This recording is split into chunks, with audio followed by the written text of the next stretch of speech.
Hello, Central Kentucky, and welcome to another episode of My Kentucky Home. I am your host, Clay Neff, and this is where we talk about all things home, buying, selling, maintaining, repairing, and all of that fun stuff. But really what we want to do is introduce you to the professionals that we have the opportunity to work with day in and day out that help make sure that your house is working for you instead of you always working on your house. So that leads me to my guest today, which is Meredith Lane Ferguson.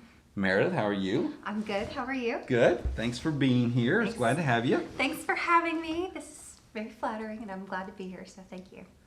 My pleasure. So now, Meredith is a realtor, and you are with Bluegrass Sotheby's. Bluegrass and Sotheby's. I have a team. It's the Lane team at Bluegrass Sotheby's. Okay. And Awesome. primarily work with my mom and Blake and Hannah. Awesome. Yep. Okay. So you work with your mom. So you this has been in your life for a long time then. Is that kind of how you got started in it, or? Yes. So I never wanted to be in real estate, but I think it was kind of like bred into me because my grandmother was in real estate, my mother was in real estate, and my father was in real estate. I went down the path of journalism, and my previous life, which was 13 years ago. It's like, how was it 13 years ago? I was a news reporter and producer, and that's what I went to school for, and was working in local news at LAX 18 and WKYT. And so I really liked it, but I thought long term it just wasn't what my calling was. And so, the real estate market had just crashed, and I thought this is the perfect time, to start selling houses. But it actually worked out really well, and I feel like now looking back, it was a blessing to start in 2008 because, if you can make it when things are bad, then when things are good, then it's just great. But my mom taught me a lot, and I worked with her for a while and then ended up getting recruited to another company to work for a builder. And so I was over there for about 4 years and kind of stood on my own 2 feet and learned a lot there and kind of built my own business on my own. And then Mom called me to come back. She's like, I need you. So I went back when I was 5 years in, and we've been together since. And our team has gone through ebbs and flows. We've had a bigger team and a smaller team, and we've been at a couple different brokerages. We were at a former brokerage, and now we're at Sotheby's. But yeah, I've just had a really great experience in the business and worked with a lot of really great people and met people like you. And I have to say, if you ever need somebody to do environmental work, he's your guy. Well, thank you. He's awesome. So, I've just really enjoyed it. And it was something that I just kind of fell into, but I am really passionate about it. So. Awesome. Well, I totally understand that and I understand your mom too, because my son works for me now, and I basically called him and was like, hey, I need help. You want to do this with me? But I had no clue I was going to be a mold guy one day, right? I was in the franchising world. I was an executive in the franchising world, and I traveled all over the world, and I had a week-long trip to Dubai, which was awesome. Sounds amazing. Yeah, if you've never been to Dubai, you've got to go. It's an amazing trip.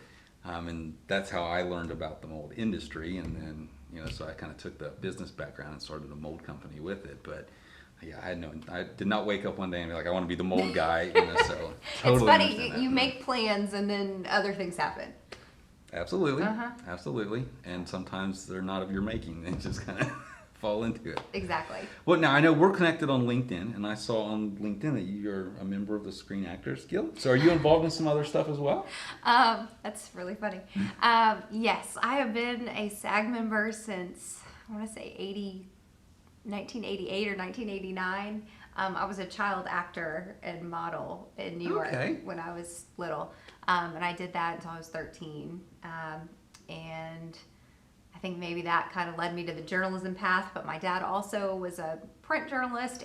It's just all kind of interconnected. But yes, my mom has kept my SAG membership active. She's like, it's really hard to get it, and you never know if you might ever need it.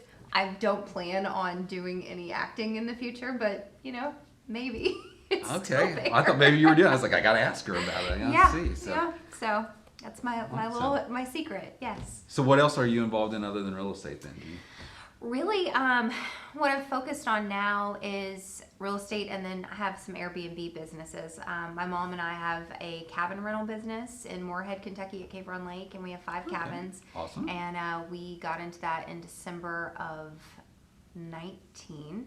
And last year actually was surprisingly really busy with the pandemic because people could still go and get out of their house, but they were socially distanced from people. So I was very thankful for that. And then I have an Airbnb actually at our house too. It's just a little small guest house. So I do that. Up until January of last year, I had a radio show on 104.5 The Cat, the local top radio station. And I did that for 8 years. And it was just kind of fun. But really, you know, my life now consists for the most part of work, and then I have a 2-year-old little boy, and so I spend as much time with him as possible, and it's really fun. And he's going to grow up and tomorrow be his age, your son's age. So it's like It does go fast. You're just trying to spend as much time with him as possible. But that, and I just really like promoting local businesses, so I try to do that regularly. Is whether they're clients of mine or not, if I find a local business that I really like and I believe in, then I try to support them. And I've started doing fun giveaways and stuff just to help promote. So I'm really passionate about our community. And that's important with everything that's going on now. I mean, it's definitely been a tough year for a lot of businesses. Absolutely. Restaurants especially. Yes, Yeah. yes. Well, speaking of the pandemic, it has kind of created an interesting aspect to the real estate market. So, you know, most of what we do is geared around the real estate market as well. But it seems to me like the real estate market, it's changed the way people are looking. We're getting a lot of people from out of state looking. So people that are selling, it's created kind of a whirlwind environment for people that are selling. Can you kind of talk about what you're seeing in the market and what sellers are kind of having to prepare for right now? Sure, absolutely. Really, when March happened last year, there were a couple weeks that nobody was doing anything and everything just shut down. And I was sitting here thinking, okay, what is this year going to look like? Because for the last couple years, I mean, it had just been gangbusters on both sides. Like if you were a buyer, things were good because interest rates were low, and if you were a seller, things were good because inventory was low. And then the pandemic happened, and we're like, you know, we're seeing things in other markets. I'm in a group, it's a mastermind group, and it's top realtors across the country, and we get together on these Zoom calls every couple weeks and just kind of check in, you know, how are things in your market? And some of these places, especially in these larger cities, they were just completely shut down, and their markets have tanked because all these people are wanting to move out of the big city. You know, if you can't go anywhere or do anything and you have a high cost of living, people don't want to do that. And then not to mention, most people were working from home. You know, people have started going back to work, but a lot of people are working from home. You can't go anywhere, you can't do anything, you're spending all this money to live there and you're stuck in your apartment. A lot of people have started leaving those big cities, and actually the one transaction that I'm working on right now that you just did the mold inspection for, they're moving from Seattle, and it's that exact reason. You know, high cost of living, they don't like being there anymore. They fell in love with Lexington, and they came actually during the summer, and they spent a couple months here and got an Airbnb, and they just, you know, wanted to see if they liked this area, and they loved it. And so they went home and they thought about it and kind of stewed on it, like, let's do it. So they're actually buying this place sight unseen just from FaceTime videos, and I'm seeing a lot of people do that now, which is kind of wild. And that leads me to the other thing, is that inventory is so incredibly low right now. So a lot of people, you know, if you're a buyer in this market, especially in the super popular price points, you know, $250 to $350, and actually really anything below, if it's good condition, good location, you know, if you want it, chances are 10 other people want it as well. Buyers are having to just get crazy with how they make their offers and make them more competitive, and sellers are having to decide, you know, what looks best. And when you get all these multiple offers, which every house doesn't get multiple offers, but a lot of them do, you have to look and see, you know, the highest price might not be the most attractive offer. So that's when getting a real estate agent is good, to have a real estate agent involved, because I'll take a step back. Let's say that you're a seller and you put your house on the market and it looks great and all these people come through and you get 5 offers or 10 offers or whatever. You're going to look at everything and you're going to say, okay, which financing is preferable? Which contingencies are preferable?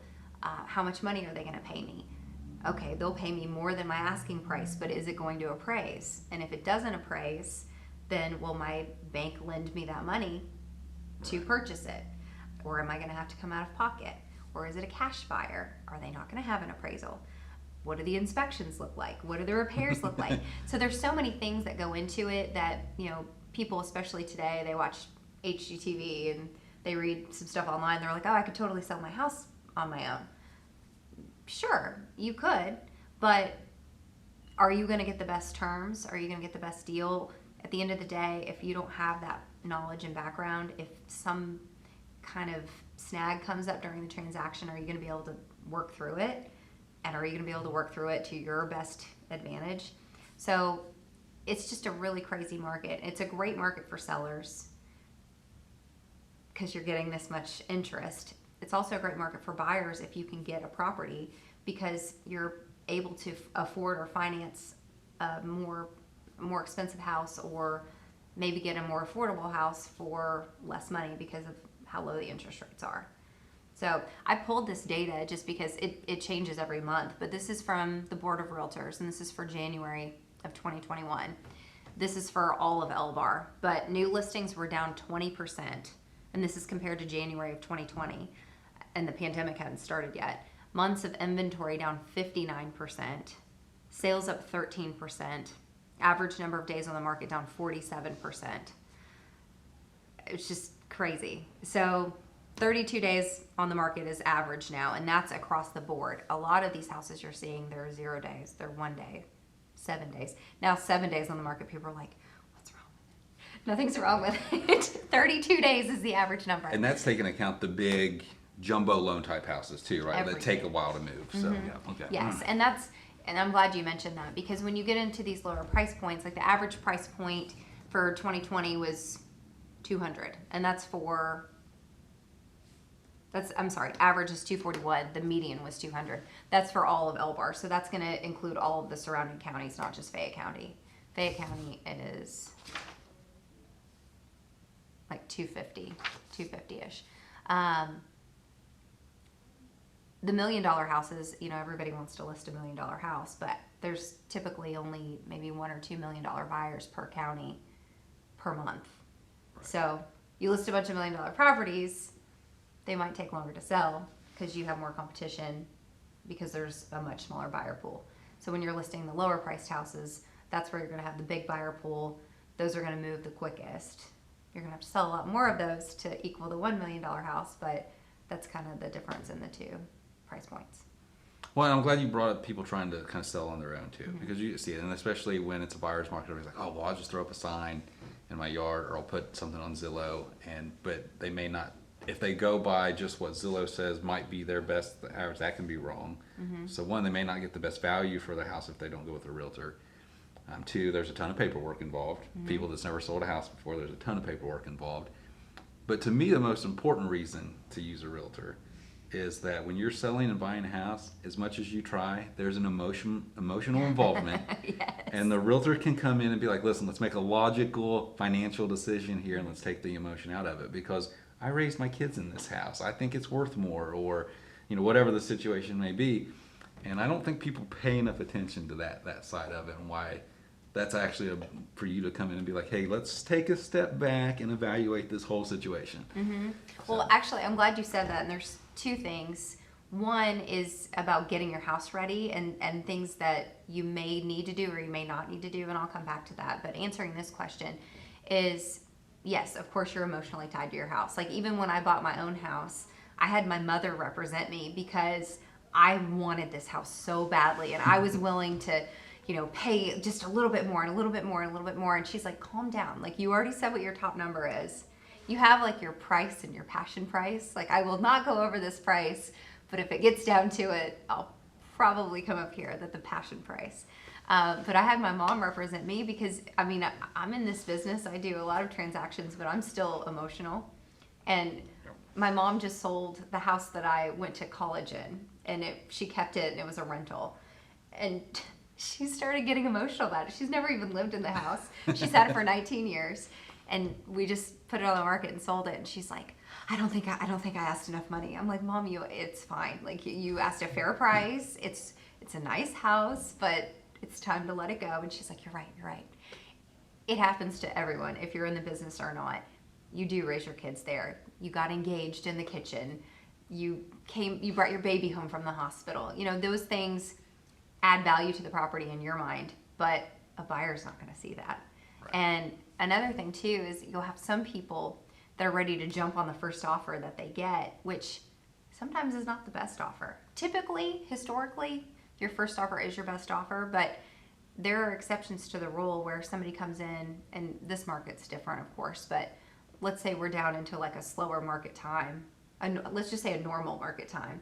You might get an offer that's $10,000 under asking, which may be fair, but they're like, just take the offer. It's like, you could probably get a little bit more from these people. Like, they're expecting you to counter them. So it's that kind of stuff. Just helping guide them through what's going to get them the best situation. Same thing when you're getting your house ready. We live in our own houses, and we know what's wrong with the house, and we know those things that just bug us. Oh, I've been meaning to paint the powder room since I moved in, and it's still this hideous color, and I'm just dying to paint it. Well, we might come in as realtors and say, honestly, I wouldn't even bother with that, because somebody might come in and repaint this whole thing. Unless you're going to do that. I don't have a powder room. Then you just leave it. But there's other things that we might identify that you never noticed. Things that are like, okay, you really need to take care of this. If the dog is like scratched up the back door and you don't even notice it because it's been there for years, but you've got like ingrained nails into the door, that's something that you might want to take care of. And it's looking at those things. If you go into a move-in ready house and it has a few little blemishes here and there and you can fix them affordably, I would do that, so then that way you can sell a move-in ready house. Or let's say you've got a move-in ready house, but you've got upstairs has old carpet and it's gross. Go ahead and spend the money and move the furniture out, which is frustrating, and put that new carpet in, because it's going to gain you more money in the long run than what it cost, and the frustration and hassle of having to do it on the front end. You're going to get more. But if you have a house that's just in really terrible shape, or is really old and hasn't been updated, don't go in and spend money here and there. Maybe sell it as is, because the things that you spend money on, you do here and there, it's not going to get you dollar for dollar back what you'd put into it. Right. So that's how having a realtor can help guide you through that, because there's no one answer. There's no black and white situation. It's more of case by case, but I would say those are kind of like the general rules of thumb. Gotcha. Like, yeah, okay, don't paint the house if your foundation is cracked, right? Like, right. Fix the foundation. Or if the kitchen needs to be remodeled and the bathrooms need to be remodeled, don't go paint everything, because somebody's going to come in and gut the house anyway. So. Yeah. Well, we do a lot of like pre-inspections for people who are getting ready to sell, and they want like their crawl space or their attic checked out, because there's a negotiating factor, right? There's certain words, mold being one of them, foundation, things like that, that all of a sudden you lose some big negotiating power when those words come into play, and it's hard to work your way out of that. So if you can prevent it in the get-go, it's pretty important. And you'll have people walk away over those kind of things. Oh, absolutely. So if you can fix it on the front end, that's always ideal. Yep, absolutely, especially with mold. We spend more time talking people off the edge than we do actually fixing the problem. So, can you talk about that? I know this is your show, but can you talk about that a little bit? About, people hear those words, it's like a nasty 4-letter word, but it can be fixed. Really, everything can be fixed. Yeah, but everything can be fixed. And mold, and I should probably do an episode on mold. We haven't actually done one yet, but I should probably do an episode on mold. I'll come interview you. Okay, that would be perfect.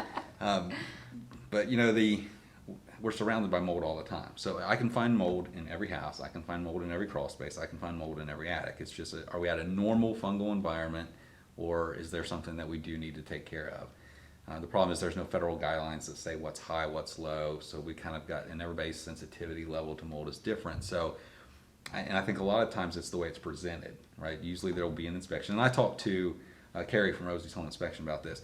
the way things are presented sometimes can be, it's their job to find things that are wrong, but if it's not presented in a way, in a neutral way, and now all of a sudden it can scare somebody away. Somebody says, oh, you've got issues in your crawl space, there's mold all over the place. Maybe in their mind, they were just saying, hey, there's mold, you need to have it checked out. But what the buyer heard was, oh my gosh, the crawl space is falling apart. Mm-hmm. So yeah, everything can be fixed. And we always joke around and tell people, we can tell how bad a mold situation is by how long we're in the house. And usually I stand there and look, I'm still here, so right. It's okay.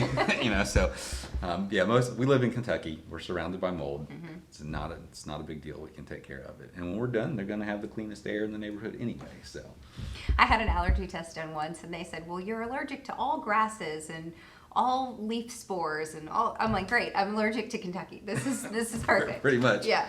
Yeah, we've got some people that come in, it's like, oh, well, I'm allergic to, all kinds of molds. And I'm like, great, when are you moving to Arizona? Right. That's about your only option. So, yeah. Well, so for people who are selling in this market, mm-hmm.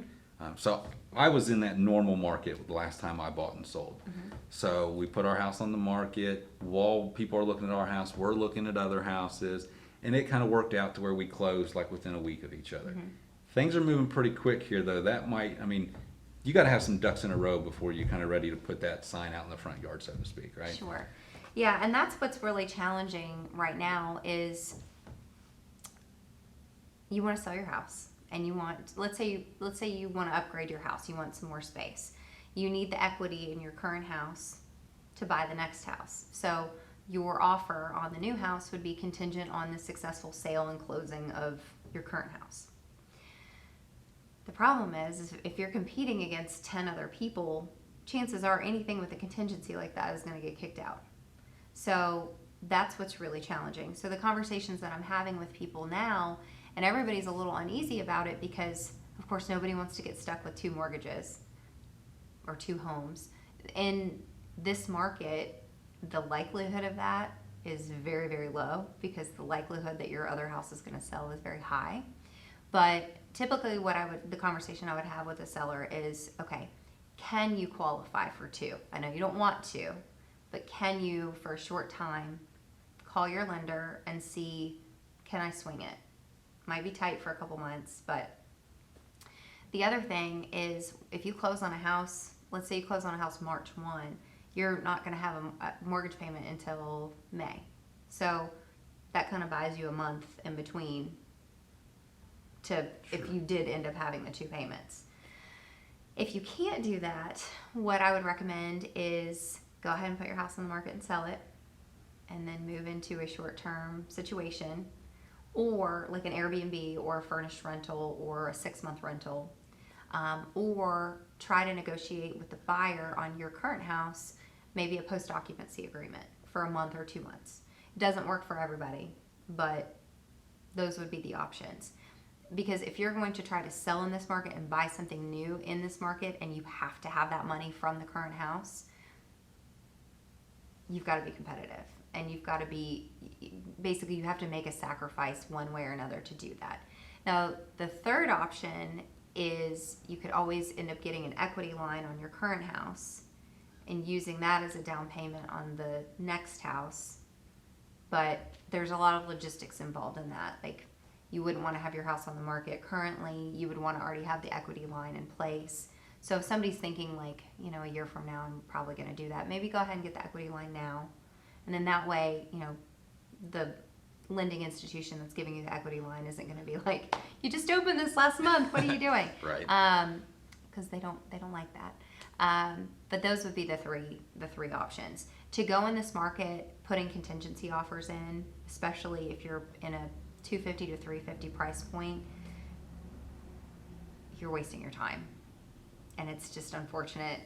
I don't want to be the bearer of bad news, but that's just kind of how it is.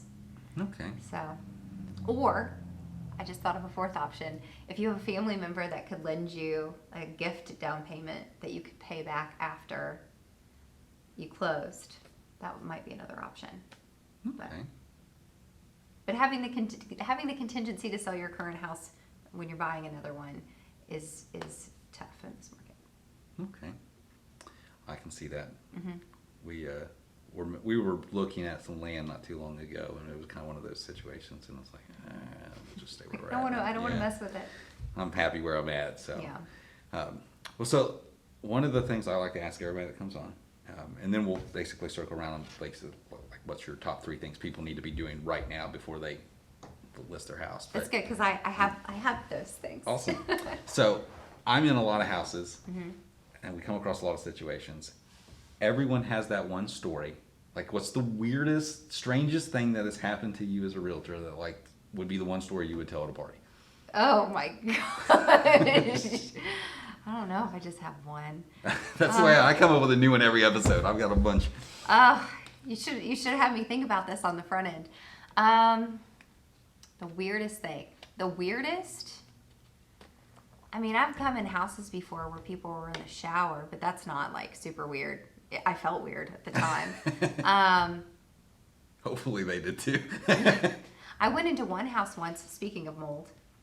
I couldn't even really go into it. It was when I was pregnant with Lane, my son, and it was a house that you had to sign like a waiver to go into, and they said on the front end, like, make sure to bring a mask. So we went to Home Depot and we got these masks, and I knew that there were going to be some issues, but we opened the door, and I mean, there were mold spores this big everywhere. And I guess what had happened is there had been like a plumbing leak or something, or the HVAC in the attic had leaked or something. But long story short is, from the attic to the second floor to the first floor to the basement, there had been a lot of moisture.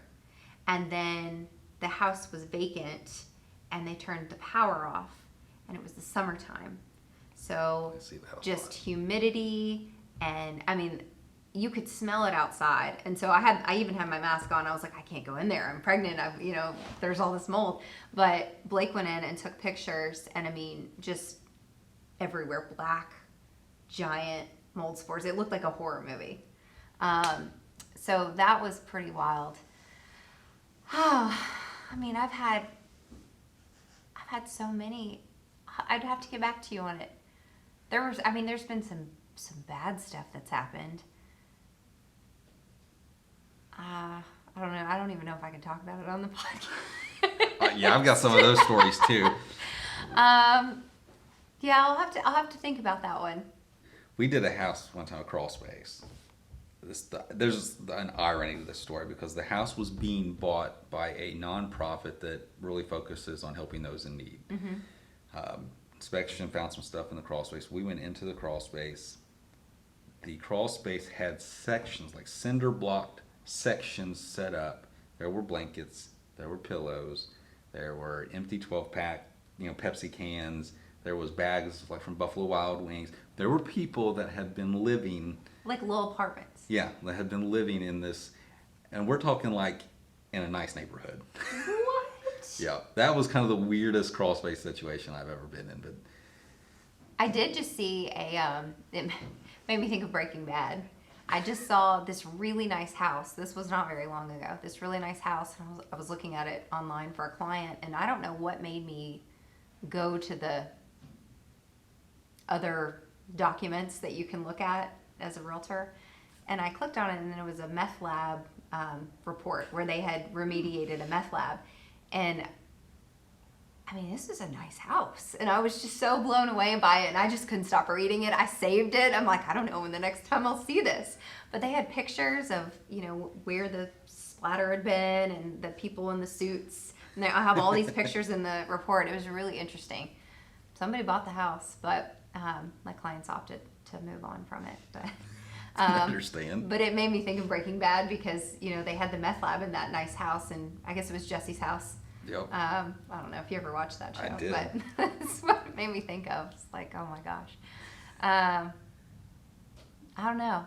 I think more so than like weird things in houses, I've just dealt with some very strange situations. Familial situations, people in general, people doing weird stuff. You go into people's homes and they just share, everything with you. Like, I just met you. Okay. Mm-hmm.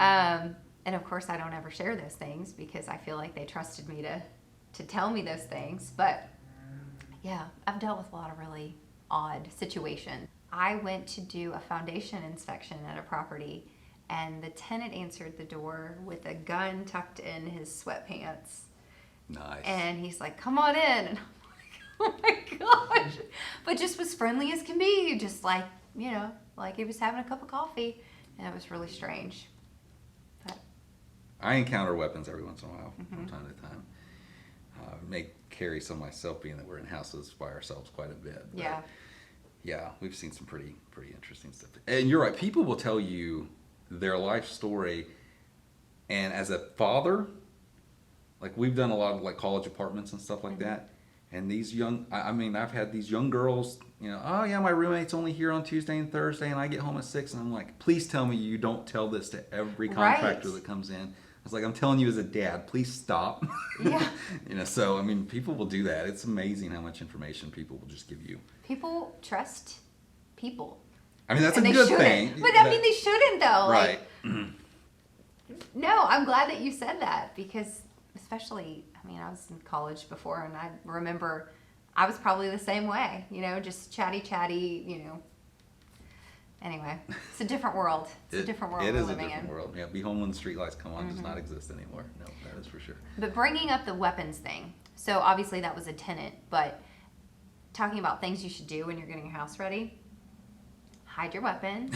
It's fine if you have whatever, but like maybe take them to someone else's home or put them in a safe, put them away. Same with ammunition, same with jewelry, same with prescription medication, anything that could potentially go missing or be a safety hazard to a child that comes through.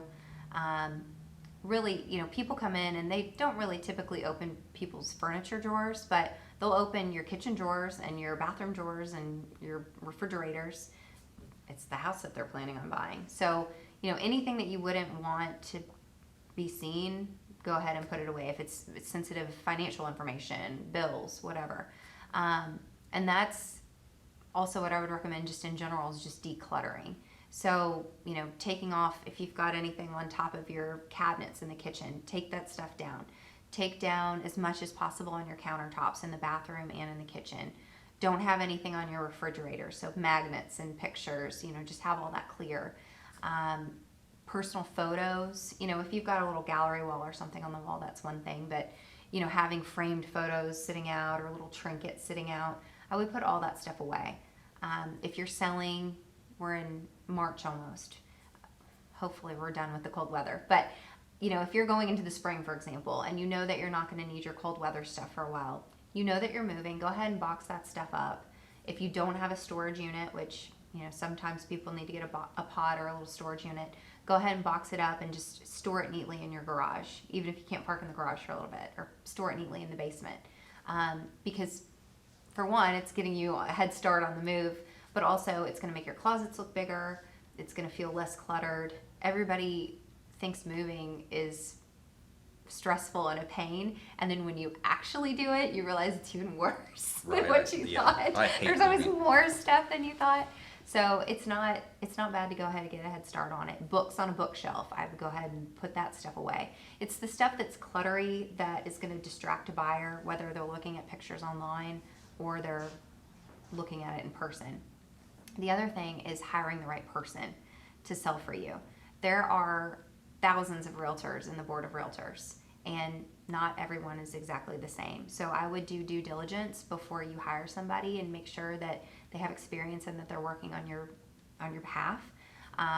When somebody doesn't take professional photos in this time and age, like that bothers me so much. Hire a professional photographer, and the realtor should pay for that. So it's not going to be anything more that a seller would have to spend in most situations. Professional photos are so important because most people are going to like your house or not like your house online before they ever step foot in the door. So if it doesn't look good online, you're going to lose out on people that potentially could fall in love with your house because it didn't show well. Especially when we talk about people buying sight unseen, especially during the pandemic and everything. So yeah, that's great information. And then, smells, I would put away the air fresheners and the Scentsy candles and all that stuff. It might smell lovely, but a lot of people have sensitivities, and if they come in and it irritates their nose, they're going to leave, and they're not even going to look at your house. So if you have pets, maybe let the pets go stay at the grandparents' house for a couple weeks while you sell and get the carpet shampooed and everything. It's really just trying to appeal to the biggest group of people, eliminating smells, deep clean your house, have somebody come deep clean your house before you put it on if it's not been, kept up the way that you would want to show it. Baseboards, your air return vents don't have dust on them. And it's stuff, I call it artificial living, because most people's houses aren't perfect all the time. If you come to my house, you'd be like, well, you have clutter on your counters, and when was the last time you changed your air filter? But it's stuff that you have to do on the front end, because if a buyer doesn't see it, a home inspector is going to see it, and you want to come across as polished and well-maintained as you possibly can. And then if there's issues, then of course fix the issues. Okay. So if I were to call you tomorrow and be like, all right, I'm ready to sell my house, what are the top 3 things I need to basically have buttoned up, ready to go before you're like, okay, we can start to put this on the market now? Declutter. Okay. Clean. And then I would go through on the front end and if we needed to address something. If you had, let's say you had a leak a year ago and the roof's been replaced since then, but you just never painted the ceiling in there, go ahead and paint the ceiling. Because somebody's going to say, oh my gosh, is there an issue with the roof? No, we replaced the roof. It's things like that, and that's how we would kind of help guide you through, worry about this, don't worry about that. But I would say declutter, clean it, and then address any kind of minor repairs that need to happen. In the springtime especially, you want to make sure the curb appeal is really good. In the wintertime, everything looks kind of bad outside. Right. But those would probably be my top. Okay. And you kind of got to be ready to move, right? If you call me and be like, hey, I got somebody who wants to come see the house, get out. Mm-hmm. Yeah, I need you out for the next hour. Mm-hmm. So you kind of have to live almost ready to move at any second, especially, even though in today's market, maybe you don't have to do it for just a few days, but you still got to be ready to go. Because I know we used to have to go, when we were showing ours, we got to take the dogs and we got to take the dogs somewhere. So you got to kind of have that planned out in your mind, I think, when you're getting ready to start this process. Yeah, I had somebody last weekend, we put their house on the market, and they took their baby and their dog, and they went out of town for the weekend. They have a place in Louisville, so they just went to Louisville for the weekend. Of course, we got a giant snowstorm, so that didn't help the cause. But just to be out of the house, so that, if people wanted to schedule whenever, it was ready, it was clean, they didn't have to pick up baby stuff, dog stuff. And so if you can do that, obviously, that would make the sellers' lives a lot easier too. Okay. Awesome. Well, this has been great information. I know you're busy, but I do want you to tell our audience, how can they get a hold of you if they want to buy or sell a house? Thanks. Well, I'm never too busy for a new client. I'm sorry, that was cheesy, but I had to say it. That's all right, me either. Yeah, Clay too. You can find me at laneteamky.com or meredithlaneky@gmail.com. or 859-539-9169. And I'm also on social media on Facebook and Instagram at Meredith Lane Lex. Awesome. Thank you. Thank you so much for being here. Thank you.